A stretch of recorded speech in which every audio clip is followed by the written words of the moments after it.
Factory ਦੀ trade union ਦੇ ਲੀਡਰਾਂ ਆਪਣੀ ਆਪਣੀ ਜੂਹ ਵਿੱਚ ਸਰਮਾਏਦਾਰਾਂ ਨਾਲੋਂ ਵੱਧ ਕੇ ਮਜ਼ਦੂਰਾਂ ਨੂੰ ਗੁਲਾਮ ਬਣਾਇਆ ਹੋਇਆ ਸੀ। ਮਜ਼ਦੂਰ ਲੀਡਰ ਹੁਣ ਮਜ਼ਦੂਰਾਂ ਦੀ ਨਹੀਂ, ਸਰਮਾਏਦਾਰਾਂ ਦੀ ਨੁਮਾਇੰਦਗੀ ਕਰਨ ਲੱਗ ਪਏ ਸਨ। ਮਜ਼ਦੂਰਾਂ ਦੇ ਹਮਦਰਦ ਤੇ ਨਜ਼ਰਿਆਤੀ ਮਜ਼ਦੂਰ ਨੁਮਾਇੰਦੇ ਹਾਰ ਖਾ ਕੇ ਪਿੱਛੇ ਹਟ ਰਹੇ ਸਨ। ਜੋ ਨਹੀਂ ਸੀ ਹਟਦਾ ਉਹਨੂੰ ਫੌਜੀ ਸਰਕਾਰ ਆਪ ਹਟਾ ਦਿੰਦੀ ਸੀ। ਮਜ਼ਦੂਰ ਵੀ ਕੁਝ ਐਸਾ ਸੋਚਣ ਲੱਗ ਪਏ ਸਨ ਕਿ ਇਨਕਲਾਬ 'ਤੇ ਆਉਣਾ ਕੋਈ ਨਹੀਂ, ਐਵੇਂ ਨਜ਼ਰਿਆਤੀ ਨੁਮਾਇੰਦੇ ਬਣੇ ਫਿਰੀਏ।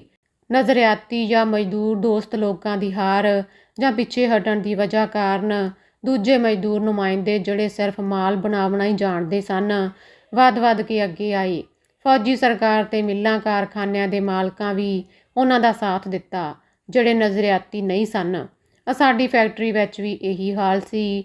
ਮੇਰੇ ਲਈ ਹੋਰ ਵੀ ਸਖਤੀ ਹੋਣ ਲੱਗ ਪਈ ਸੀ। ਸਾਡੀ ਸਰਕਾਰ ਤੇ ਸਰਕਾਰ ਦੇ ਹਮਾਇਤੀ ਮਜ਼ਹਬੀ ਅਫਗਾਨਿਸਤਾਨ ਦੇ ਹਮਾਇਤੀ ਸਨ। ਮਜ਼ਦੂਰ ਨੁਮਾਇੰਦੇ ਤੇ ਮਜ਼ਦੂਰ ਵੀ ਮਜ਼ਹਬੀ ਅਫਗਾਨਿਸਤਾਨ ਦੇ ਹਮਾਇਤੀ, ਸਰਮਾਏਦਾਰ ਤੇ ਉਹਨਾਂ ਦਾ ਖੁਦਾ ਵੀ ਮਜ਼ਹਬੀ ਅਫਗਾਨਿਸਤਾਨ ਦੇ ਸੱਜਣ। ਜੋ ਮਜ਼ਦੂਰ ਜਮਹੂਰੀ ਅਫਗਾਨਿਸਤਾਨ ਦੇ ਹਮਾਇਤੀ ਸਨ, ਉਹ ਹੈ ਹੀ ਕਿੰਨੇ ਸਨ। ਫੈਕਟਰੀ ਵਿੱਚੋਂ ਮੁੱਕਦੇ ਹੀ ਰਹਿੰਦੇ ਸਨ। ਕਿਸੇ ਨਾਲ ਮੁਖਾਲਫਤ ਤੇ ਹਮਾਇਤ ਦੀ ਕੋਈ ਗੱਲ ਨਹੀਂ ਸਨ ਕਰਦੇ, ਪਰ ਮੈਥੋਂ ਚੁੱਪ ਨਹੀਂ ਸੀ ਰਿਹਾ ਜਾਂਦਾ। ਮੈਂ ਮੌਲਵੀ ਤੇ ਮੌਲਵੀ ਦੇ ਅਫਗਾਨਿਸਤਾਨ ਦੀ ਨਿੰਦਿਆ ਕਰਦਾ ਸਾਂ, ਫਿਰ ਦੁੱਖਾਂ ਵਿੱਚ ਆਪੇ ਹੀ ਵਾਧਾ ਹੋ ਜਾਂਦਾ ਸੀ। ਰੋਂਦੂ ਦੇ ਹੁਕਮ ਵਿੱਚ ਮਿੱਲਾਂ ਤੇ ਕਾਰਖਾਨੇ ਦੇ ਮਜ਼ਦੂਰ ਰੋਂਦੂ ਦੀ ਹਮਾਇਤ ਵਿੱਚ ਸਨ। ਰੋਂਦੂ ਸਰਮਾਏਦਾਰਾਂ ਦਾ ਨੁਮਾਇੰਦਾ ਬਹੁਤਾ ਸੀ ਤੇ ਮਜ਼ਦੂਰਾਂ ਦਾ ਥੋੜ੍ਹਾ। ਫਿਰ ਵੀ ਮਜ਼ਦੂਰ ਉਸੇ ਨੂੰ ਪਸੰਦ ਕਰਦੇ ਸਨ।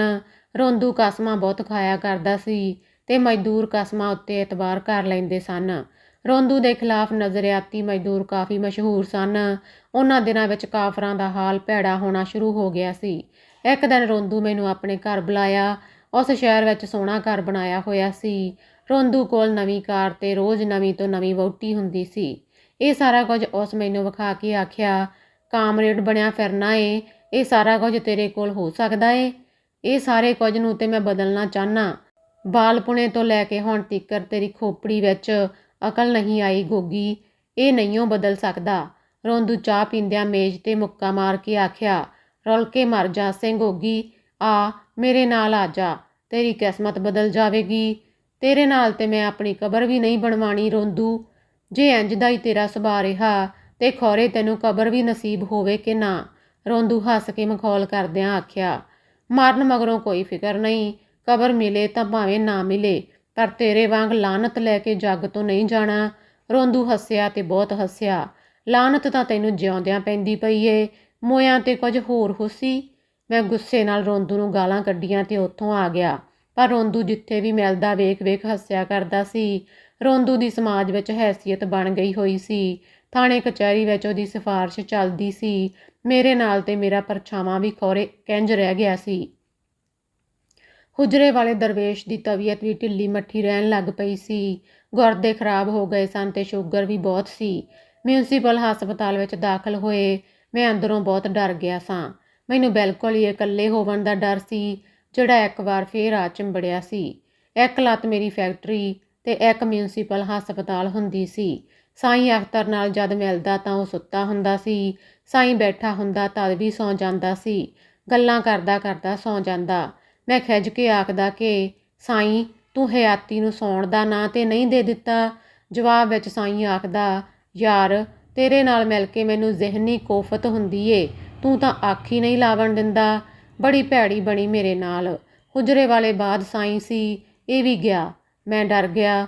ਫਿਰ ਕਦੀ ਸਾਈਂ ਦੇ ਸੌਵਣ ਦੀ ਸ਼ਿਕਾਇਤ ਨਾ ਕੀਤੀ। ਸਾਈਂ ਹੁਣ ਲੀੜੇ ਵੀ ਮੁਖਤਸਰ ਪਾਵਣ ਲੱਗ ਪਿਆ ਸੀ। ਖੌਰੇ ਆਖਰੀ ਉਮਰ ਵਿੱਚ ਸਾਈਂ ਨਾਂਗਾ ਬਣਨ ਦੀ ਤਿਆਰੀ ਪਿਆ ਕਰਦਾ ਸੀ। ਇਤਰਾਜ਼ ਕਰਨ ਦੀ ਮੈਨੂੰ ਇਜਾਜ਼ਤ ਨਹੀਂ ਸੀ। ਮਿਊਨਸਿਪਲ ਹਸਪਤਾਲ ਵਿੱਚ ਹੁਜਰੇ ਵਾਲੇ ਦੀ ਤਬੀਅਤ ਸੰਭਲੀ ਤਾਂ ਡਾਕਟਰਾਂ ਕੋਲੋਂ ਇਜਾਜ਼ਤ ਲਿਆਂ ਬਿਨਾਂ ਹੀ ਫੇਰ ਹੁਜਰੇ ਆ ਗਏ।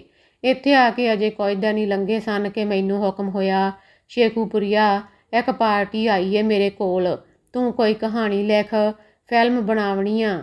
ਉਹਨਾਂ ਦੀਆਂ ਅੱਖਾਂ ਦੀ ਝਾਂਕ ਤੋਂ ਪਤਾ ਲੱਗਦਾ ਸੀ ਕਿ ਫਿਲਮ ਬਣਾਉਣ ਦਾ ਬਹੁਤ ਸ਼ੌਂਕ ਸੀ। ਮੇਰੇ ਆਖਣ ਉੱਤੇ ਪਹਿਲੇ ਵੀ ਤਾਂ ਜੱਟ ਮਿਰਜ਼ਾ ਅਸਾਂ ਲਿਖ ਰਹੇ ਸਾਂ, ਪਰ ਫਿਲਮ ਬਣਾਉਣ ਵਾਲੇ ਸਾਡੇ ਨਾਲ ਧੋਖਾ ਕਰਕੇ ਕਿਸੇ ਹੋਰ ਕੋਲੋਂ ਲਿਖਵਾ ਲਈ ਸੀ।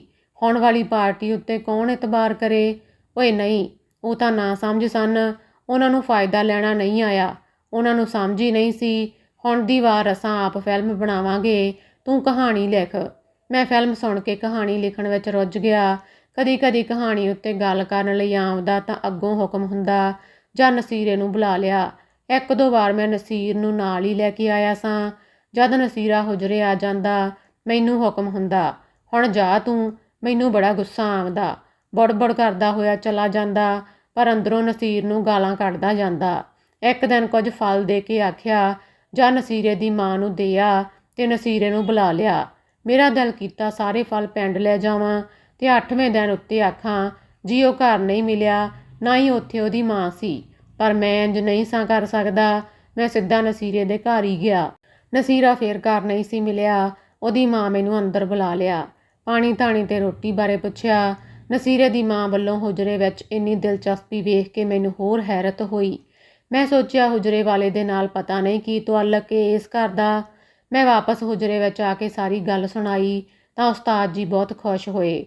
ਨਸੀਰੇ ਦਾ ਕੋਈ ਜ਼ਿਕਰ ਹੀ ਨਾ ਹੋਇਆ। ਸਾਰੀਆਂ ਗੱਲਾਂ ਬਾਤਾਂ ਨਸੀਰੇ ਦੀ ਮਾਂ ਬਾਰੇ ਹੀ ਹੋਈਆਂ। ਮੇਰੀ ਇੱਜ਼ਤ ਜੋ ਕੀਤੀ ਸੀ ਉਹਦੇ ਲਈ ਮੇਰਾ ਉਸਤਾਦ ਬਹੁਤ ਅਹਿਸਾਨਮੰਦ ਜਾਪਦਾ ਸੀ। ਲੌਡੇ ਵੇਲੇ ਸੈਰ ਨੂੰ ਨਿਕਲੇ ਤਾਂ ਮੈਂ ਨਸੀਰ ਤੇ ਨਸੀਰ ਦੀ ਮਾਂ ਬਾਰੇ ਗੱਲ ਮਿਲਾ ਕੇ ਪੁੱਛਿਆ, ਉਸਤਾਦ ਜੀ ਇਹਨਾਂ ਲੋਕਾਂ ਨਾਲ ਤੁਹਾਡੇ ਕੀ ਤੁਅੱਲਕ ਨੇ? ਉਹ ਵੀ ਤੁਹਾਡਾ ਅਦਬ ਇਹਤਰਾਮ ਕਰਦੇ ਨੇ? ਤੁਸਾਂ ਵੀ ਉਹਨਾਂ ਵਾਸਤੇ ਬਹੁਤ ਜਜ਼ਬਾਤੀ ਹੁੰਦੇ ਹੋ। ਸ਼ੇਖੂਪੁਰੀਆ, ਇਹ ਨਸੀਰਾ ਇੱਥੋਂ ਲੰਘ ਕੇ ਮਸੀਤ ਵਿੱਚ ਪੜ੍ਹਨ ਜਾਂਦਾ ਸੀ। ਮੈਂ ਰੋਜ਼ ਵੇਖਦਾ ਸਾਂ ਇਹਦੀ ਸ਼ਕਲ ਬਿਲਕੁਲ ਆਪਣੀ ਮਾਂ ਵਰਗੀ ਏ, ਹੈ ਨਾ? ਤੂੰ ਦੋਵਾਂ ਨੂੰ ਵੇਖ ਲਿਆ ਏ। ਮੈਂ ਠੀਕ ਅੰਦਾਜ਼ਾ ਲਾਇਆ ਸੀ ਨਾ? ਹਾਂਜੀ, ਨਸੀਰੇ ਦੀ ਸੂਰਤ ਬਿਲਕੁਲ ਆਪਣੀ ਮਾਂ ਵਰਗੀ ਏ।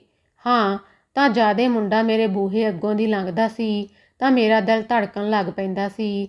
ਜਿਹੜੇ ਦਿਨ ਇਹ ਇੱਥੋਂ ਨਹੀਂ ਸੀ ਲੰਘਦਾ, ਸਾਰਾ ਦਿਨ ਮੈਨੂੰ ਬੇਚੈਨੀ ਰਹਿੰਦੀ ਸੀ। ਜਦ ਟੋਹ ਲਾਈ ਤਾਂ ਪੱਕ ਹੋ ਗਿਆ ਕਿ ਇਹ ਮੁੰਡਾ ਉਹੀ ਏ ਜੋ ਮੈਂ ਸੋਚਦਾ ਸਾਂ। ਫਿਰ ਬਾਦਸ਼ਾਹੀ ਮਸੀਤ ਤੀਕਰ ਤੂੰ ਵੀ ਨਾਲ ਹੀ ਗਿਆ ਸੈਂ ਮੇਰੇ? ਹਾਂ ਜੀ, ਉਸ ਦਿਨ ਵੀ ਮੈਂ ਨਾਲ ਸਾਂ ਜਦ ਕਿਤਾਬ ਦਾ ਬਹਾਨਾ ਬਣਾਇਆ ਸੀ। ਕੁਝ ਨਾ ਕੁਝ ਬਹਾਨਾ ਤਾਂ ਬਣਾਉਣਾ ਹੀ ਪੈਂਦਾ ਏ। ਇਹਦੀ ਮਾਂ ਦੇ ਬਹੁਤ ਅਹਿਸਾਨ ਸਨ ਮੇਰੇ ਉੱਤੇ।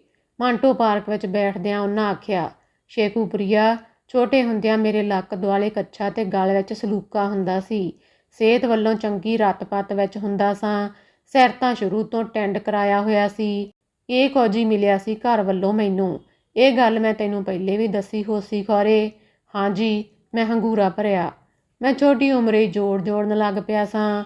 ਘਰਦਿਆਂ ਬਾਜ਼ਾਰੋਂ ਕੋਈ ਚੀਜ਼ ਲੈਣ ਘੱਲਣਾ ਤਾਂ ਮੈਂ ਉਹਦਾ ਵੀ ਜੋੜ ਜੋੜੀ ਜਾਣਾ। ਮਾਈਆ ਟੱਪੇ ਤੇ ਮੈਨੂੰ ਬਹੁਤ ਯਾਦ ਹੋ ਗਏ ਸਨ। ਉਹਨਾਂ ਦਿਨਾਂ ਵਿੱਚ ਬਾਗਬਾਨਪੁਰੇ ਦੀ ਕਮੇਟੀ ਦੇ ਚੋਣ ਹੋ ਰਹੇ ਸਨ। ਬਾਗਬਾਨਪੁਰੇ ਦੇ ਚੌਧਰੀਆਂ ਦੇ ਮੁਕਾਬਲੇ ਵਿੱਚ ਇੱਕ ਗਰੀਬ ਘੁਮਿਆਰ ਦਾ ਖਲੋ ਜਾਣਾ ਵੀ ਬੜੀ ਹਿੰਮਤ ਦਾ ਕੰਮ ਸੀ। ਬੜਾ ਹੌਸਲਾ ਸੀ ਉਸ ਘੁਮਿਆਰ ਵਿੱਚ। ਮੈਨੂੰ ਉਹਦੀ ਹਿੰਮਤ ਤੇ ਹੌਸਲਾ ਬਹੁਤ ਪਸੰਦ ਆਇਆ। ਮੈਂ ਘੁਮਿਆਰ ਦੇ ਜਲਸਿਆਂ ਵਿੱਚ ਖੂਬ ਲੁੱਡੀਆਂ ਪਾਉਂਦਾ, ਮਾਈਆ ਟੱਪੇ ਗਾ ਕੇ ਮਜਮੇ ਨੂੰ ਖੁਸ਼ ਕਰ ਦਿੰਦਾ ਸਾਂ। ਘੁਮਿਆਰ ਦੇ ਸਟੇਜ 'ਤੇ ਇੱਕ ਦਿਨ ਮੈਂ ਆਪਣੇ ਜੋੜ ਵੀ ਸੁਣਾਏ। ਸਲੂਕਾ ਤੇ ਕੱਛਾ, ਉੱਤੋਂ ਟੈਂਡ, ਧੂਤ ਮਹੂਤ ਜੁੱਸਾ ਮੇਰਾ। ਜਦ ਮੈਂ ਸਟੇਜ ਉੱਤੇ ਆ ਕੇ ਨੱਚ ਟੱਪ ਕੇ ਗਾ ਕੇ ਆਖਿਆ, ਉਹ ਡਾਕੂ ਚੋਰ ਲੁਟੇਰੇ ਲਹਾਵਣ ਲੋਕਾਂ ਦੇ ਲੀੜੇ, ਓਏ ਪਰਚੀ ਨਾ ਪਾਵਣਾ, ਓਏ ਪਰਚੀ ਨਾ ਪਾਵਣਾ। ਇਹ ਮਾੜਾ ਜੇ ਘੁਮਿਆਰ, ਇਹ ਸਭ ਦਾ ਸੱਜਣ ਸਭ ਦਾ ਯਾਰ, ਇਸ ਉੱਤੇ ਕਰੋ ਇਤਬਾਰ, ਓਏ ਪਰਚੀ ਪਾ ਦੇਣਾ, ਓਏ ਪਰਚੀ ਪਾ ਦੇਣਾ। ਮੇਰੇ ਇਹਨਾਂ ਜੋੜਾਂ ਨਾਲ ਮਜਮਾ ਬਹੁਤ ਖੁਸ਼ ਹੋਇਆ। ਲੋਕਾਂ ਤਾੜੀਆਂ ਮਾਰ ਕੇ ਆਪਣੀ ਪਸੰਦ ਦਾ ਇਜ਼ਹਾਰ ਕੀਤਾ। ਸਾਰੀ ਬਸਤੀ ਵਿੱਚ ਲਹਾਵਣ ਲੋਕਾਂ ਦੇ ਲੀੜੇ ਧੁੰਮ ਗਈ। ਹਰ ਕੋਈ ਇਹੀ ਦੁਹਰਾਈ ਜਾਂਦਾ ਸੀ, ਗੁਣਗੁਣਾਈ ਜਾਂਦਾ ਸੀ। ਚੌਧਰੀਆਂ ਬਹੁਤ ਵੱਟ ਚੜਿਆ। ਇੱਕ ਦਿਨ ਉਹਨਾਂ ਮੈਨੂੰ ਇੱਕ ਗਲੀ ਵਿੱਚ ਫੜ ਲਿਆ। ਚੌਧਰੀ ਦੇ ਗੁੰਡੇ ਮੈਨੂੰ ਮਾਰ-ਮਾਰ ਕੇ ਆਪਣੇ ਵੱਲੋਂ ਮੁਕਾ ਕੇ ਸੁੱਟ ਗਏ। ਉਸ ਵੇਲੇ ਇੱਕ ਕੁੜੀ ਹੁੰਦੀ ਸੀ, ਇਹ ਜਿਹੜੀ ਬਾਅਦ ਵਿੱਚ ਨਸੀਰ ਦੀ ਮਾਂ ਬਣੀ। ਸਭ ਤੋਂ ਪਹਿਲੇ ਆ ਕੇ ਇਸ ਮੈਨੂੰ ਸੰਭਾਲਿਆ। ਇਸ ਮੇਰੇ ਮੂੰਹ ਵਿੱਚ ਪਾਣੀ ਪਾਇਆ। ਮੈਨੂੰ ਕੁਝ ਹੋਸ਼ ਆਈ ਤਾਂ ਕਲਾਵੇ ਵਿੱਚ ਲੈ ਕੇ ਮੇਰੇ ਘਰ ਲੈ ਆਈ ਸੀ। ਮੇਰੀ ਹਾਲਤ ਵੇਖ ਕੇ ਬੜੀ ਰੋਈ ਸੀ ਇਹ ਵੀ ਤੇ ਮੇਰੀ ਮਾਂ ਵੀ। ਇਹ ਕੁੜੀ ਮੇਰੀ ਮਾਸੀ ਦੀ ਧੀ ਸੀ। ਇਹਨੇ ਤੇ ਮੇਰੀ ਮਾਂ ਨੇ ਬਹੁਤ ਆਖਿਆ ਸੀ ਕਿ ਮੈਂ ਜੋੜ ਜੋੜਨੇ ਛੱਡ ਦੇਵਾਂ। ਅਸਾਥੋਂ ਜੋੜ ਜੋੜਨ ਦਾ ਭਾਰ ਚੁੱਕ ਨਹੀਂ ਹੋਣਾ। ਅਸਾਂ ਇਸ ਰੋਗ ਨੂੰ ਨਹੀਂ ਪਾਲ ਸਕਦੇ।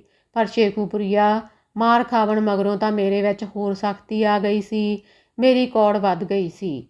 ਫੇਰ ਵੇਲੇ ਦੇ ਨਾਲ ਨਾਲ ਹੋਰ ਤਾਂ ਸਭ ਕੁਝ ਛੁੱਟਿਆ, ਪਰ ਜੋੜ ਜੋੜਨੇ ਨਾ ਛੁੱਟੇ। ਲੋਕ ਕਹਿੰਦੇ ਸਨ ਕਿ ਸ਼ੇਰ ਕਹਿਣ ਦਾ ਮੈਂ ਬਾਦਸ਼ਾਹ ਸਾਂ, ਸਟੇਜ ਦਾ ਸਿਕੰਦਰ ਸਾਂ। ਇਹ ਨਸੀਰ ਦੀ ਮਾਂ ਏ ਹੁਣ ਜਿਹੜੀ। ਹਾਂ ਜੀ, तुसां दस्सिया कि तुहाडी मास्सर ਏ।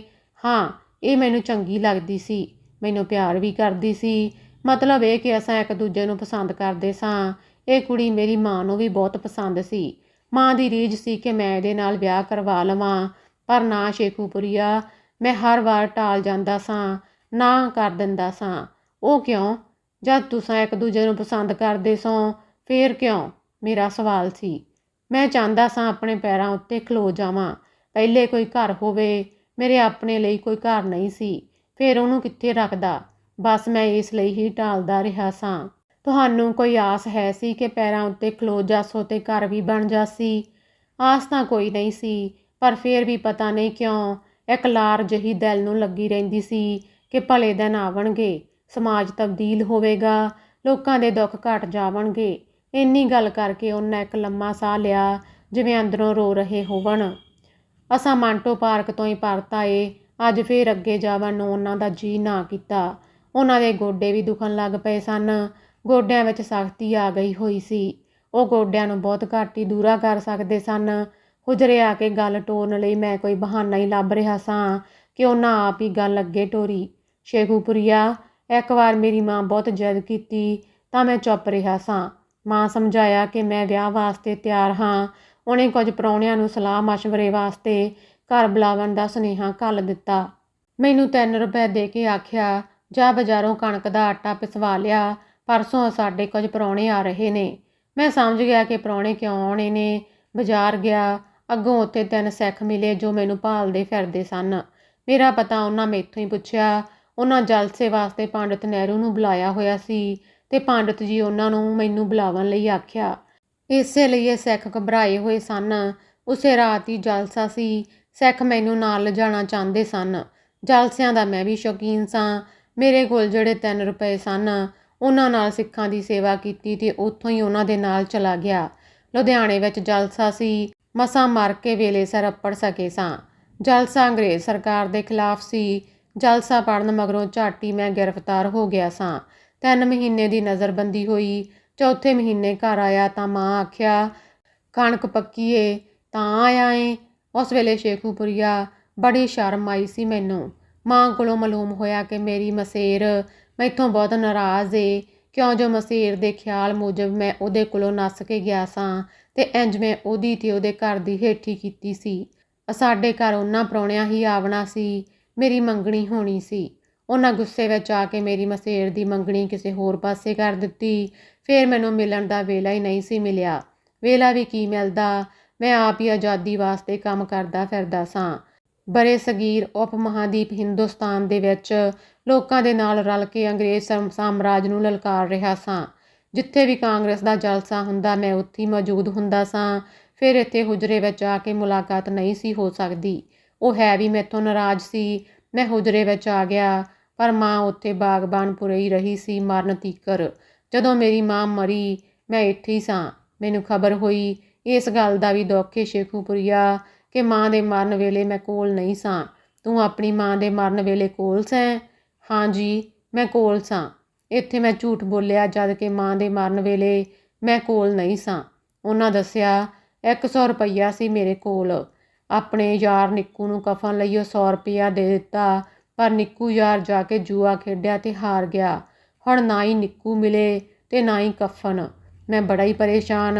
ਹੋਰ ਕੋਲ ਪੈਸਾ ਹੀ ਕੋਈ ਨਹੀਂ ਸੀ। ਸਾਕ ਸੱਜਣ ਪਹਿਲੇ ਹੀ ਮੇਰੀ ਆਵਾਰਗੀ ਤੋਂ ਤੰਗ ਤੇ ਨਫ਼ਰਤ ਕਰਦੇ ਸਨ। ਮੇਰੀ ਮਦਦ ਕਰਨ ਵਾਲਾ ਕੋਈ ਨਹੀਂ ਸੀ। ਮੈਂ ਬਾਹਰ ਗਲੀ ਵਿੱਚ ਆ ਕੇ ਖਲੋ ਗਿਆ। ਖੌਰੇ ਨਿੱਕੂ ਕਫਨ ਲਈ ਆਵੇ ਜਾਂ ਕੋਈ ਹੋਰ ਸਬੱਬ ਲੱਗ ਜਾਵੇ। ਸ਼ੇਖੂਪੁਰੀਆ, ਉਸ ਵੇਲੇ ਮੇਰਾ ਵੀ ਮਰਨ ਨੂੰ ਜੀਅ ਕਰਦਾ ਸੀ। ਲੋਕ ਇਕੱਠੇ ਹੋਏ ਸਨ, ਕੁਝ ਆ ਰਹੇ ਸਨ। ਮਾਂ ਦੀ ਲੋਥ ਪਈ ਹੋਈ ਸੀ ਤੇ ਕਫਨ ਵਾਸਤੇ ਪੈਸਾ ਪੱਲੇ ਹੈ ਕੋਈ ਨਹੀਂ ਸੀ। ਮੈਂ ਬੇਵੱਸ ਖਲੋਤਾ ਸਾਂ। ਸਾਹਮਣੇ ਉਹ ਨਜ਼ਰ ਪਈ। ਇਹੀ ਨਸੀਰੇ ਦੀ ਮਾਂ। ਉਦੋਂ ਤੀਕਰ ਉਹਦਾ ਵਿਆਹ ਹੋ ਗਿਆ ਸੀ। ਖੌਰੇ 1-2 ਬਾਲ ਵੀ ਸਨ। ਮੈਂ ਇਸ਼ਾਰੇ ਨਾਲ ਮਿਹਨਤ ਕਰਕੇ ਰੋਕਦਿਆਂ ਹੋਇਆਂ ਆਪਣੀ ਪਰੇਸ਼ਾਨੀ ਦੱਸ ਕੇ 100 ਰੁਪਇਆ ਉਧਾਰਾ ਮੰਗਿਆ। ਉਸ 200 ਰੁਪਏ ਦੇ ਕੇ ਆਖਿਆ, ਬੜੇ ਨਾਂ ਤੇ ਮਸ਼ਹੂਰੀਆਂ ਨੇ ਤੇਰੀਆਂ। ਮਾਂ ਦੇ ਕਫਨ ਵਾਸਤੇ ਪੈਸੇ ਮੰਗਦਿਆਂ ਲੱਜ ਨਹੀਂ ਹੋ ਆਉਂਦੀ। ਕੀ ਕਮਾਇਆ ਇਸ ਜ਼ਿੰਦਗੀ ਵਿੱਚ? ਤੂੰ ਤਾਂ ਮਾਂ ਦਾ ਚੰਨ ਚਿਰਾਗ ਸੈਂ। ਸ਼ੇਖੂਪੁਰੀਆ, ਇੰਨੀ ਗੱਲ ਕਰਕੇ ਉਹ ਚਲੀ ਗਈ ਸੀ, ਪਰ ਮੈਨੂੰ ਜ਼ਮੀਨ ਵੇਲ ਨਹੀਂ ਸੀ ਦੇ ਰਹੀ। ਵੇਲਾ ਗੁਜ਼ਰਦਾ ਗਿਆ। ਮੈਂ ਇਸ ਹੁਜਰੇ ਵਿੱਚ ਹੀ ਕੈਦੀ ਹੋ ਕੇ ਰਹਿ ਗਿਆ। ਹਕੂਮਤ ਮੈਨੂੰ ਅਛੂਤ ਹੀ ਸਮਝਦੀ ਰਹੀ। ਲੋਕਾਂ ਕੋਲੋਂ ਵੀ ਆਜ਼ਾਦੀ ਦੀ ਸ਼ਨਾਖਤ ਖੁੱਸ ਗਈ ਹੋਈ ਏ। ਨਸੀਰੇ ਦੀ ਮਾਂ ਇੱਕ ਦਿਨ ਅਨਾਰਕਲੀ ਵਿੱਚ ਮਿਲੀ। ਮੈਂ ਕੋਸ਼ਿਸ਼ ਕੀਤੀ ਕਿ ਪੈਸੇ ਪਰਤਾ ਦੇਵਾਂ, ਨਾਲੇ ਇਹਦੇ ਬਾਲਾਂ ਵਾਸਤੇ ਕੁਝ ਮਠਿਆਈ ਲੈ ਦੇਵਾਂ। ਪੈਸੇ ਉਸ ਵਾਪਸ ਨਾ ਲਏ। ਆਖਿਆ ਉਹ ਮੇਰੀ ਮਾਸੀ ਸੀ, ਉਹਦਾ ਮੇਰੇ ਉੱਤੇ ਹੱਕ ਸੀ। ਮੈਂ ਉਹ ਹੱਕ ਪੂਰਾ ਕਰ ਦਿੱਤਾ ਏ। ਰਹਿ ਗਈ ਤੇਰੀ ਮਠਿਆਈ ਵਾਲੀ ਰੀਝ। ਵੱਡੇ ਨਾਵਾਂ ਵਾਲਿਆ, ਮਾਂ ਦੇ ਕਫਨ ਉੱਤੇ ਲੱਗਾ ਦਾਗ ਕਦੇ ਮਠਿਆਈ ਨਾਲ ਵੀ ਧੋਇਆ ਏ ਕਿਸੇ? ਇੰਨੀ ਗੱਲ ਮਗਰੋਂ ਹੁਜਰੇ ਵਾਲਾ ਦਰਵੇਸ਼ ਆਪਣੇ ਅੱਥਰੂ ਪੂੰਝਣ ਲੱਗ ਪਿਆ ਸੀ। ਉਹਨਾਂ ਇੱਕ ਸ਼ੇਰ ਪੜ੍ਹਿਆ, ਉੱਥੇ ਬੰਨ ਤਕੀਏ ਆਜੜ ਜਾਨੀਆਂ ਦੇ, ਵਾਰੂ ਹੋਣ ਨਾ ਜਿਹੜੀਆਂ ਥਾਵਾਂ ਦੇ, ਲੋਕੀ ਕਰਨ ਚਹੇਡਾਂ ਲੱਗਣ ਦਿਲਾਂ ਉੱਤੇ, ਕੰਡੀ ਛਲ ਜਿਉਂ ਪੈਣ ਦਰਿਆਵਾਂ ਦੇ। ਰਾਤ ਪੈ ਗਈ ਹੋਈ ਸੀ। ਹੁਜਰੇ ਵਿੱਚ ਕੁਝ ਹੋਰ ਲੋਕ ਆਵਣ ਲੱਗ ਪਏ ਸਨ। ਮੈਂ ਇਜਾਜ਼ਤ ਲੈ ਕੇ ਪਿੰਡ ਪਰਤ ਆਇਆ। ਰਾਹ ਵਿੱਚ ਇਹ ਫਿਕਰ ਮੇਰੇ ਨਾਲ ਸੀ ਕਿ ਹੁਜਰੇ ਵਾਲਾ ਤਾਂ ਪਹਿਲਾਂ ਹੀ ਬਿਮਾਰ ਸੀ, ਉੱਤੋਂ ਪੁਰਾਣੀਆਂ ਯਾਦਾਂ ਨੂੰ ਯਾਦ ਕਰਕੇ ਹੋਰ ਤਬੀਅਤ ਵਿਗੜਦੀ ਜਾਂਦੀ ਏ। ਹੁਣ ਜ਼ੁਬਾਨ ਉੱਤੇ ਲਫ਼ਜ਼ ਨਹੀਂ ਚੜ੍ਹਦੇ, ਜ਼ੁਬਾਨ ਵਲੀ ਜਾਂਦੀ ਏ। ਰੱਬ ਖੈਰ ਕਰੇ। ਉਸ ਦਿਨ ਜੁੰਮੇ ਦੀ ਛੁੱਟੀ ਸੀ। ਨਿੱਕੀ ਨਿੱਕੀ ਕਣੀ ਦਾ ਮੀਂਹ ਪੈ ਰਿਹਾ ਸੀ। ਸਿਆਲ ਦੇ ਦਿਨ ਸਨ। ਇਹੋ ਜਿਹੇ ਸਮੇਂ ਵਿੱਚ ਕੋਈ ਬੰਦਾ ਵੀ ਬਿਨਾਂ ਕਿਸੇ ਮਜਬੂਰੀ ਦੇ ਘਰੋਂ ਨਹੀਂ ਸੀ ਨਿਕਲਦਾ। ਪਰ ਮੈਨੂੰ ਸ਼ੌਂਕ ਸੀ ਹੁਜਰੇ ਦਾ। ਸ਼ੌਂਕ ਹੀ ਨਹੀਂ, ਇਸ਼ਕ ਸੀ। ਜਿਵੇਂ ਹਾਜੀ ਲੋਕਾਂ ਨੂੰ ਮੱਕੇ ਜਾ ਕੇ ਦਿਲ ਨੂੰ ਤਸੱਲੀ ਲੱਭਦੀ ਏ, ਇੰਝ ਹੀ ਮੈਨੂੰ ਹੁਜਰੇ ਆ ਕੇ ਤਸੱਲੀ ਹੁੰਦੀ ਸੀ। ਉਸ ਦਿਨ ਸਾਡਿਆਂ ਕੁਝ ਪ੍ਰਾਹੁਣਿਆਂ ਆਵਣਾ ਸੀ। ਛੋਟੇ ਭਰਾ ਦੇ ਵਿਆਹ ਦੀ ਗੱਲ ਟੁਰੀ ਹੋਈ ਸੀ। 8 ਭਰਾਵਾਂ ਤੋਂ ਵੱਡਾ ਮੈਂ ਸਾਂ। ਮੇਰਾ ਘਰ ਰਹਿਣਾ ਬਹੁਤ ਜ਼ਰੂਰੀ ਸੀ। ਸਾਰਾ ਕੁਨਬਾ ਵੀ ਇਹ ਕਹਿੰਦਾ ਤੇ ਸਮਝਦਾ ਸੀ। ਪਰ ਮੈਂ ਹੁਜਰੇ ਆਵਣਾ ਸੀ। ਆਵਣ ਲਈ ਘਰੋਂ ਟੁਰਿਆ ਤਾਂ ਵਹੁਟੀ ਆਖਿਆ, ਚੱਲੋ ਮੰਨਿਆ ਪ੍ਰਾਹੁਣਿਆਂ ਨੂੰ ਦੂਜੇ ਭਰਾ ਸੰਭਾਲ ਲੈਣਗੇ, ਪਰ ਇੰਨੀ ਸਰਦੀ ਤੇ ਵਰਦੀ ਬਾਰਿਸ਼ ਵਿੱਚ ਤੂੰ ਜਾਨਾ ਪਿਆ ਏ, ਤੈਨੂੰ ਤਕਲੀਫ ਹੋਵੇਗੀ। ਕੋਈ ਗੱਲ ਨਹੀਂ, ਮੇਰਾ ਜਵਾਬ ਸੀ। ਇਹੋ ਜਿਹੇ ਸਮੇਂ ਠੰਡ ਲੱਗਣ ਦਾ ਡਰ ਹੁੰਦਾ ਏ, ਨਮੂਨੀਆ ਵੀ ਛੇਤੀ ਪਕੜ ਕਰਦਾ ਏ।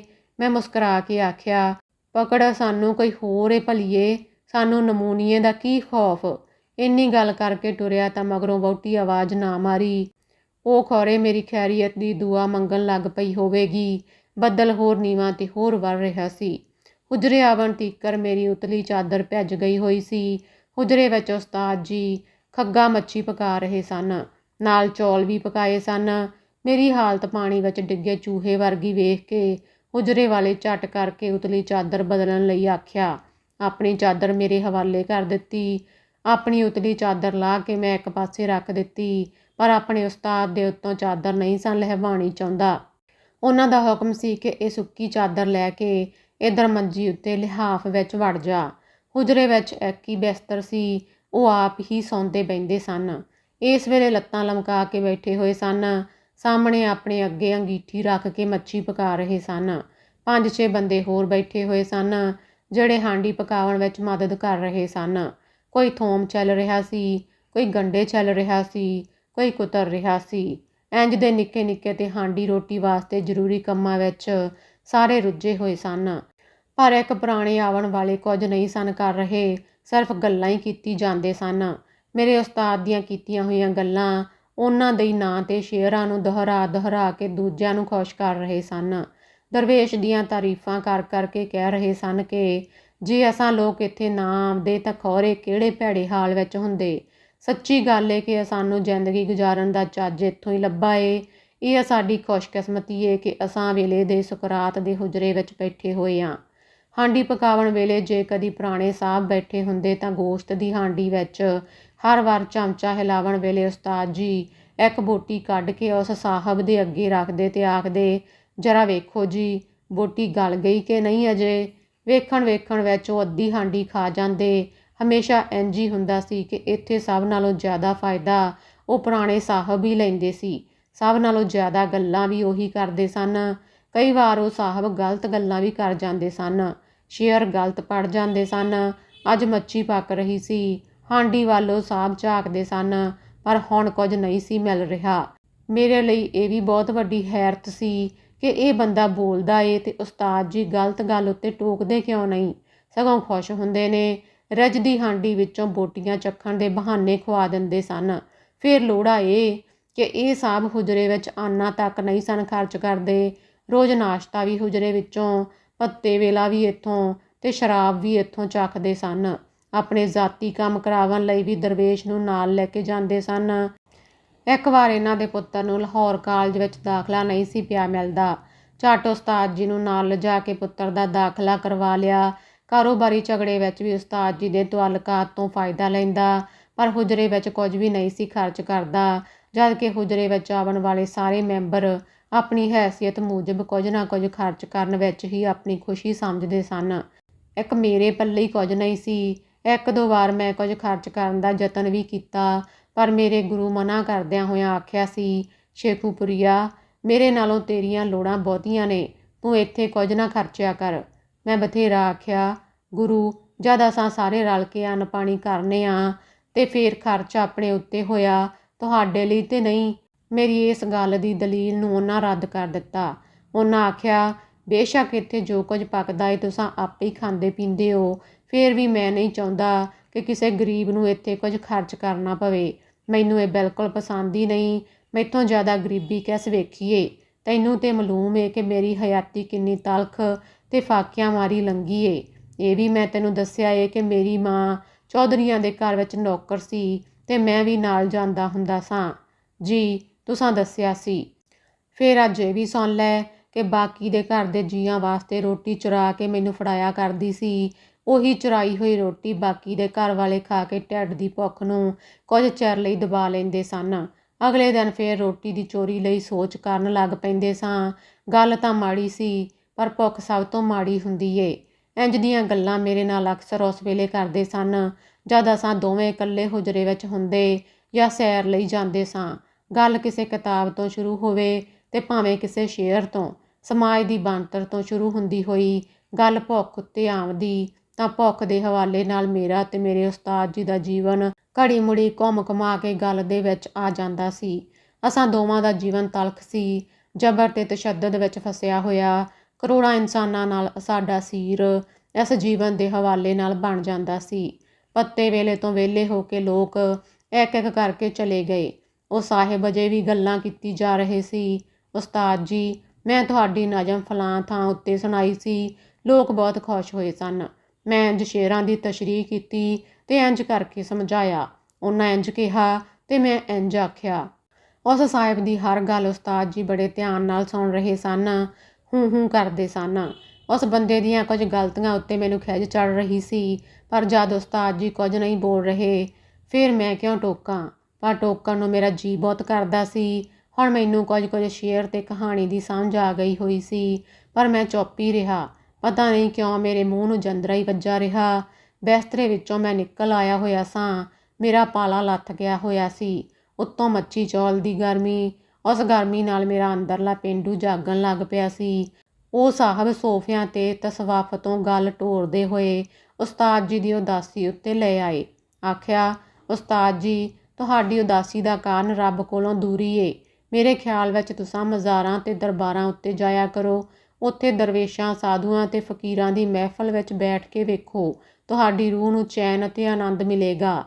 ਉਸ ਸਾਹਿਬ ਦੀ ਇਸ ਮੱਤ ਉੱਤੇ ਮੈਂ ਉਸਤਾਦ ਜੀ ਦੇ ਮੂੰਹ ਉੱਤੇ ਨਜ਼ਰਾਂ ਗੱਡ ਦਿੱਤੀਆਂ, ਵੇਖਾਂ ਕੀ ਜਵਾਬ ਦਿੰਦੇ ਨੇ ਭਲਾ। ਪਰ ਮੈਨੂੰ ਭੱਟੀ ਸਾਹਿਬ ਦੀ ਗੱਲ ਬਹੁਤ ਮਾੜੀ ਲੱਗੀ ਸੀ। ਅਦਬ ਖਾਤਰ ਮੈਂ ਬੋਲਿਆ ਨਾ, ਪਰ ਮੇਰਾ ਗੁਰੂ ਤਾਂ ਸਿਰਫ ਹੂੰ ਠੀਕ ਏ ਕਹਿ ਕੇ ਚੁੱਪ ਰਹਿ ਗਿਆ। ਪਰ ਮੇਰਾ ਅੰਦਰ ਸੜ ਬਲ ਗਿਆ ਸੀ। ਮੈਂ ਚੁੱਪ ਨਾ ਰਹਿ ਸਕਿਆ। ਉਸ ਸਾਹਿਬ ਉੱਤੇ ਸਵਾਲ ਕਰ ਦਿੱਤਾ। ਮੈਂ ਆਪਣੇ ਤਾਏ ਦੇ ਸੰਗੀ ਸਾਥੀ ਵੇਖੇ ਹੋਏ ਸਨ। ਮਜ਼ਾਰਾਂ ਤੇ ਦਰਬਾਰਾਂ ਉੱਤੇ ਵੀ ਬੈਠਦਾ ਰਹਿੰਦਾ ਸਾਂ। ਇਹਨਾਂ ਦਰਵੇਸ਼ਾਂ ਤੇ ਫਕੀਰਾਂ ਦੀ ਬੋਲੀ ਠੋਲੀ ਤੇ ਸਲਾਮ ਦੁਆ ਤੋਂ ਲੈ ਕੇ ਕੁਝ ਰਵਾਇਤਾਂ ਵੀ ਜਾਣਦਾ ਸਾਂ। ਮੇਰਾ ਸਵਾਲ ਸੀ, ਕਿਉਂ ਸਾਹਿਬ, ਕੀ ਇਹ ਮਜ਼ਾਰਾਂ ਉੱਤੇ ਬੈਠਣ ਵਾਲੇ ਸਾਧੂ ਤੇ ਫਕੀਰ ਸ਼ਾਂਤ ਜਾਂ ਮੁਤਮਈਨ ਹੁੰਦੇ ਨੇ? ਇਹਨਾਂ ਨੂੰ ਕੋਈ ਉਦਾਸੀ ਨਹੀਂ? ਕੀ ਖਿਆਲ ਏ ਤੁਹਾਡਾ? ਇਹ ਭੁੱਖ ਦੇ ਮਾਰੇ ਹੋਏ ਲੋਕ, ਨਿਆਜ਼ਾਂ ਨੂੰ ਉਡੀਕਦੇ ਹੋਏ ਫਕੀਰ ਤੇ ਸਾਧੂ ਰੱਬ ਲਈ ਬੈਠੇ ਨੇ? ਉਸਤਾਦ ਜੀ ਤੇ ਉਹ ਸਾਹਿਬ ਦੋਵੇਂ ਮੇਰੇ ਮੂੰਹ ਵੱਲ ਵੇਖਣ ਲੱਗ ਪਏ ਸਨ। ਉਸਤਾਦ ਦੇ ਮੂੰਹ ਉੱਤੇ ਗੁੱਝੀ ਹੋਈ ਮੁਸਕਰਾਹਟ ਸੀ ਤੇ ਉਸ ਸਾਹਿਬ ਦੇ ਚਿਹਰੇ ਉੱਤੇ ਕੁਝ ਫਿਕਰਾਂ ਦੀਆਂ ਲਹਿਰਾਂ ਉੱਭਰਦੀਆਂ ਜਾਪੀਆਂ ਸਨ। ਉਹ ਸਾਹਿਬ ਜਵਾਬ ਵਿੱਚ ਬੋਲੇ, ਇਹ ਮਜ਼ਾਰਾਂ ਵਿੱਚ ਸਮਾਏ ਹੋਏ ਸੂਫੀ ਤੇ ਦਰਵੇਸ਼ ਅੱਲਾ ਦੇ ਨੇੜੇ ਸਨ। ਇਹਨਾਂ ਲੋਕਾਂ ਰੱਬ ਨੂੰ ਪਾ ਲਿਆ ਸੀ। ਇਹਨਾਂ ਦੇ ਦਰ ਤੋਂ ਹੀ ਸ਼ਾਂਤੀ, ਤਸੱਲੀ ਤੇ ਸਰੂਰ ਮਿਲ ਸਕਦਾ ਏ। ਜਿਹੜਾ ਬੰਦਾ ਦੁਨੀਆ ਦਾ ਲੋਭ ਲਾਲਚ ਛੱਡ ਕੇ ਬਹਿ ਜਾਵੇ, ਉਹੀ ਖੁਸ਼ ਰਹਿ ਸਕਦਾ ਏ। ਤੇ ਇਹਨਾਂ ਲੋਕਾਂ ਦੁਨੀਆ ਛੱਡੀ ਹੋਈ ਏ। ਇਸੇ ਲਈ ਖੁਸ਼ ਰਹਿੰਦੇ ਨੇ। ਉਹ ਸਾਹਿਬ ਦਾ ਜਵਾਬ ਤੇ ਤਕਰੀਰ ਸੁਣ ਕੇ ਪਤਾ ਨਹੀਂ ਕਿਉਂ ਮੇਰੀ ਮੱਤ ਮਾਰੀ ਗਈ। ਮੈਂ ਬਿਨਾਂ ਕਿਸੇ ਅਦਬ ਲਿਹਾਜ਼ ਦੇ ਇਹ ਖਿਆਲ ਕੀਤੇ ਬਿਨਾਂ ਕਿ ਮੈਂ ਇਲਮੋ ਅਦਬ ਤੇ ਇਹਤਰਾਮ ਵਾਲੀ ਥਾਂ ਉੱਤੇ ਬੈਠਾ ਹੋਇਆ ਵਾਂ, ਝੱਟ ਆਖਿਆ, ਲਾਨਤ ਇਸ ਖੁਸ਼ੀ ਉੱਤੇ ਸਾਹਿਬ ਜਿਹੜੀ ਲੋਕਾਂ ਦੀ ਕਮਾਈ ਹੋਈ ਰੋਟੀ ਖਾ ਕੇ ਮਿਲੇ। ਜਿਹੜਾ ਬੰਦਾ ਆਪ ਕਮਾ ਕੇ ਨਹੀਂ ਖਾਂਦਾ ਉਹ ਰੱਬ ਦੇ ਨੇੜੇ ਨਹੀਂ ਹੋ ਸਕਦਾ। ਕੀ ਮਤਲਬ? ਉਹ ਸਾਹਿਬ ਫਿਕਰ ਨਾਲ ਕੁਝ ਉਭਰੇ। ਗੱਲ ਕਰਨ ਵੇਲੇ ਤਾਂ ਮੇਰਾ ਮਤਲਬ ਸਿਰਫ ਉਹਨਾਂ ਫਕੀਰਾਂ ਤੇ ਸਾਧੂਆਂ ਦੀ ਬੇਕਾਰੀ ਵੱਲ ਸੀ, ਪਰ ਹੁਣ ਮਾਲੂਮ ਹੋਇਆ ਕਿ ਇਹ ਫਿਕਰਾ ਸਿੱਧਾ ਇਸ ਸਾਹਿਬ ਉੱਤੇ ਜਾ ਵੱਜਿਆ ਏ। ਪਰ ਹੁਣ ਕੀ ਹੋ ਸਕਦਾ ਸੀ? ਗੱਲ ਤਾਂ ਮੂੰਹੋਂ ਨਿਕਲ ਗਈ ਸੀ। ਮੈਂ ਆਪਣੀ ਗੱਲ ਦੀ ਵਜ਼ਾਹਤ ਕਰਨੀ ਵਾਲਾ ਸਾਂ ਕਿ ਉਸਤਾਦ ਜੀ ਰੋਕ ਦਿੱਤਾ ਤੇ ਆਖਿਆ, ਠੀਕ ਹੈ ਤੇਰੀ ਗੱਲ ਵੀ, ਪਰ ਸੂਫੀ ਸੰਤ ਸਾਧੂ ਵੀ ਸਾਡੀ ਸਕਾਫਤ ਦਾ ਹਿੱਸਾ ਨੇ। ਇਹਨਾਂ ਨੂੰ ਮੰਦਾ ਨਹੀਂ ਬੋਲਣਾ ਚਾਹੀਦਾ ਸ਼ੇਖੂਪੁਰੀਆ, ਤਲਖ ਨਹੀਂ ਹੋਈਦਾ। ਉਹ ਸਾਹਿਬ ਮੇਰੇ ਬੋਲਣ ਉੱਤੇ ਫੇਰ ਬਹੁਤੀ ਦੇਰ ਨਾ ਬੈਠੇ, ਇਜਾਜ਼ਤ ਲੈ ਕੇ ਚਲੇ ਗਏ। ਮੈਂ ਫੇਰ ਗੱਲ ਅੱਗੇ ਤੋਰ ਦਿੱਤੀ। ਆਖਿਆ, ਉਸਤਾਦ ਜੀ, ਰੱਬ ਲਾਮਹਦੂਦ ਏ ਤੇ ਬੰਦਾ ਮਹਿਦੂਦ। ਇੱਥੇ ਮੈਨੂੰ ਕੁਝ ਸਮਝ ਨਹੀਂ ਆਉਂਦੀ ਕਿ ਲਾਮਹਦੂਦ ਮਹਿਦੂਦ ਦੇ ਜੱਫੇ ਵਿੱਚ ਕਿਵੇਂ ਆ ਸਕਦਾ ਏ। ਇਹ ਸਭ ਕੁਝ ਝੂਠ ਏ, ਰੱਬ ਕਿਸੇ ਨੂੰ ਨਹੀਂ ਲੱਭਦਾ। ਮੇਰੀ ਗੱਲ ਸੁਣ ਕੇ ਉਸਤਾਦ ਜੀ ਬੋਲੇ, ਕਿਧਰੇ ਮਾਰਿਆ ਨਾ ਜਾਵੀਂ, ਇੰਨਾ ਤੇਜ਼ ਨਾ ਉੱਡ, ਤੇਰੇ ਵਿੱਚੋਂ ਮੈਨੂੰ ਨੀਤਸ਼ੇ ਵਾਲੀ ਝਲਕ ਪੈਣ ਲੱਗ ਪਈ ਏ। ਠੀਕ ਏ ਉਸਤਾਦ ਜੀ, ਇੰਝ ਹੀ ਹੋਸੀ, ਪਰ ਉਸ ਸਾਹਿਬ ਦੀਆਂ ਬਹੁਤ ਸਾਰੀਆਂ ਗੱਲਾਂ ਗਲਤ ਤੇ ਜਹਾਲਤ ਭਰੀਆਂ ਹੁੰਦੀਆਂ ਨੇ। ਤੁਸਾਂ ਸੁਣ ਕੇ ਵੀ ਟੋਕਦੇ ਨਹੀਂ। ਮੇਰੇ ਲਈ ਇਹ ਬਹੁਤ ਦੁੱਖ ਦੇਵਣ ਵਾਲਾ ਮਾਮਲਾ ਹੁੰਦਾ ਏ। ਕੀ ਕਾਰਨ ਏ ਕਿ ਮੇਰੇ ਨਾਲ ਜਦ ਤੁਸਾਂ ਗੱਲਾਂ ਕਰਦੇ ਹੋ ਉਸ ਵੇਲੇ ਤੁਹਾਡਾ ਰਵੱਈਆ ਹੋਰ ਹੁੰਦਾ ਏ, ਪਰ ਜਦ ਉਸ ਸਾਹਿਬ ਨਾਲ ਜਾਂ ਕਿਸੇ ਦੂਜੇ ਨਾਲ ਕਰਦੇ ਹੋ ਉਸ ਵੇਲੇ ਤੁਹਾਡਾ ਸੁਭਾਅ ਹੋਰ। ਮੈਂ ਬੋਲੀ ਜਾ ਰਿਹਾ ਸਾਂ। ਮੇਰਾ ਲਹਿਜਾ ਤਲਖ ਤੇ ਗਿਲਾ ਕਰਨ ਵਾਲਾ ਸੀ। ਉਹਨਾਂ ਮੈਨੂੰ ਚਾਹ ਦਾ ਕਹਿਣ ਲਈ ਟੋਰਿਆ। ਮੈਂ ਚਾਹ ਦੇ 2 ਗਲਾਸ ਲੈ ਆਇਆ।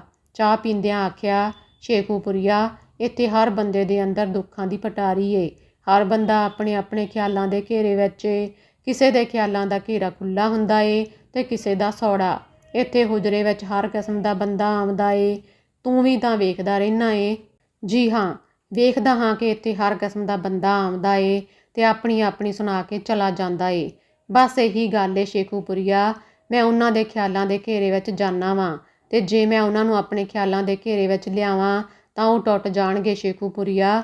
ਲੋਕ ਬਹੁਤ ਦੁਖੀ ਨੇ, ਉਹਨਾਂ ਦੇ ਦੁੱਖ ਸੁਣਨੇ ਚਾਹੀਦੇ ਨੇ, ਆਪਣੀ ਨਹੀਂ ਮਾਰੀ ਜਾਈਦੀ। ਕੁਝ ਸਮਝਿਆ ਏ ਕਿ ਸੌਂ ਗਿਆ ਏ?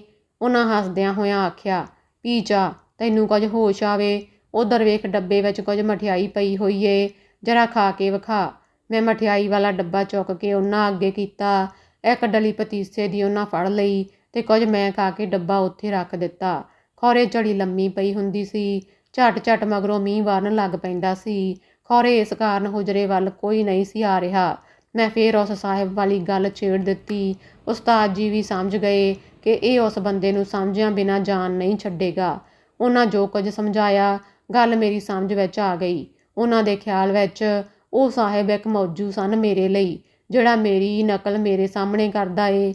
ਮੈਨੂੰ ਲੁਤਫ ਆਉਂਦਾ ਏ। ਇਸ ਲੁਤਫ ਵਾਸਤੇ ਮੈਨੂੰ ਉਸ ਨੂੰ ਨਾਸ਼ਤਾ ਵੀ ਕਰਵਾਉਣਾ ਪੈਂਦਾ ਏ, ਸ਼ਰਾਬ ਤੇ ਰੋਟੀ ਵੀ ਖਵਾਉਣੀ ਪੈਂਦੀ ਏ। ਇਹਦੇ ਕੁਝ ਕੰਮ ਜਿਹੜੇ ਮੇਰੇ ਵੱਸ ਵਿੱਚ ਹੋਵਣ ਉਹ ਵੀ ਕਰਨੇ ਪੈਂਦੇ ਨੇ। ਸਗੋਂ ਕੋਈ ਨਵਾਂ ਸ਼ੇਅਰ ਹੋਵੇ ਤਾਂ ਉਹ ਵੀ ਮੈਂ ਉਹਨੂੰ ਆਪ ਜਾ ਕੇ ਸੁਣਾ ਆਵਣਾ ਵਾਂ। ਉਹ ਬੇਇਲਮ ਹੋਵਣ ਦੇ ਬਾਵਜੂਦ ਆਪਣੇ ਆਪ ਨੂੰ ਆਲਮ ਸਾਬਤ ਕਰਨ ਟੁਰਿਆ ਹੋਇਆ ਏ। ਇਹੀ ਮੇਰੇ ਵਾਸਤੇ ਬਹੁਤ ਸਰੂਰ ਏ ਜੋ ਮੈਨੂੰ ਇੱਥੋਂ ਬੈਠਿਆਂ ਹੀ ਮਿਲ ਜਾਂਦਾ ਏ। ਇਸ ਤੋਂ ਬਾਅਦ ਮੈਂ ਉਸਤਾਦ ਜੀ ਦੀ ਛਤਰੀ ਲੈ ਕੇ ਘਰ ਨੂੰ ਪਰਤ ਆਇਆ। ਸ਼ਾਮ ਪੈ ਗਈ ਹੋਈ ਸੀ। Please like, share and subscribe.